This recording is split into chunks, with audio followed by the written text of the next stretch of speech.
Άλλοι ως όπλο έχουν τα πιστόλια. Άλλοι σπαθιά. Άλλοι έχουν πυροβόλα. Άλλοι φωτόσπαθα. Της Ελληνίδας μάνας όμως το όπλο είναι η παντόφλα. Και όχι απλά έχει ως όπλο την παντόφλα, πλακώνει και στο ξύλο όσους ανέφερα πριν λίγο με την παντόφλα. Όλους, άνετα. Αλλά προσοχή, η σωστή Ελληνίδα μάνα δεν βαράει το παιδί της με την παντόφλα ποτέ. Αν δεν κάνεις κάτι σωστά ή κάνεις καμιά μαλακία, απλά σου δείχνει το κάτω μέρος της παντόφλας.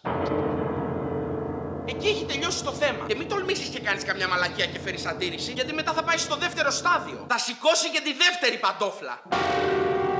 Τώρα το τρίτο στάδιο νομίζω ξέρεις ποιο είναι, οπότε το τελειώνεις εκεί και όλα κομπλέ, όλα τέλεια. Μην το πας παρακάτω, θα φας ξύλο.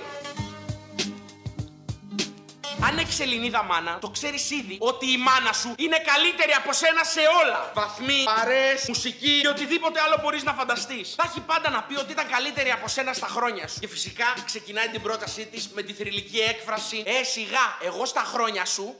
Μάνα, έβγαλε 17,2 στους βαθμούς. Σιγά, εγώ στα χρόνια σου έβγαζα 24. Τι λες ρε μάνα, δεν υπάρχει καν βαθμός 24. Το μεγαλύτερο εννοώ τέλος πάντων, 26. Α, μάλιστα. Μάνα! Τι έγινε αγόρι μου, γιατί κρατάς πιστόλι? Έκανα χαζομάρα, μάνα! Τι? Σκότωσα έναν άνθρωπο! Σιγά, εγώ στα χρόνια σου σκότωνα χιλιάδες.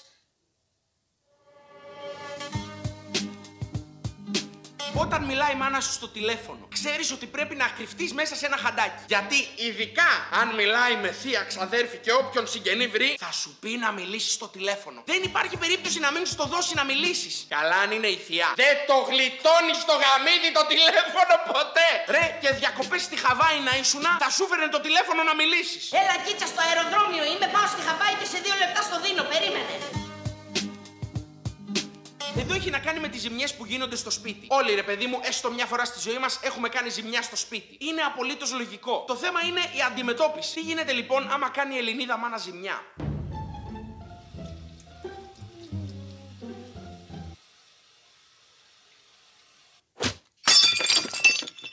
Αχ, πάει το ποτήρι. Δεν πειράζει, Γούρι. Για αυτήν είναι γούρι. Αλλά άμα σπάσεις εσύ κάτι, τότε αλλάζει η περίπτωση. Βασικά, δείτε να καταλάβετε τι εννοώ.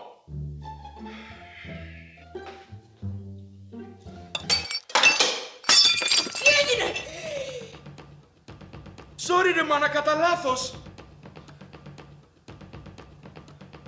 Τι έκανες ρε μάνα?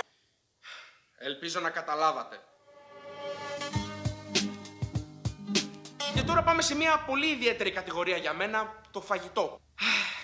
Δεν βγάζει νόημα πραγματικά, δεν ξέρεις τι θέλει η μάνα σου όταν τρως. Δεν ξέρεις τι θέλεις από μένα, να το φάω ή να μην το φάω. Δηλαδή πραγματικά, τρως το φαΐ. Πάει και σαλάτα. Τρως τη σαλάτα. Πάει το φαΐ. Τρως και τα δύο. Πιο αργά τρώγε. Τρως αργά. Τρώγε. Το τρως όλο. Δεν χόρτασες. Αφήνεις φαγητό. Δεν σ' άρεσε. Δεν βγάζει νόημα. Δεν βγάζει νόημα. Αυτή η ζακέτα ρε μαλάκες. Αυτή η ζακέτα ρε μαλάκες. Δεν υπάρχει περίπτωση να πας να φύγεις από το σπίτι και η μάνα σου να μην σου πει να βάλεις ζακέτα. Δεν υπάρχει τέτοια περίπτωση. Ούτε για πλάκα. Ρε, δεν καταλαβαίνεις. Και μπουφάν να φοράς, θα σου πει να βάλεις ζακέτα από πάνω. Μανά, εγώ πάω βόλτα.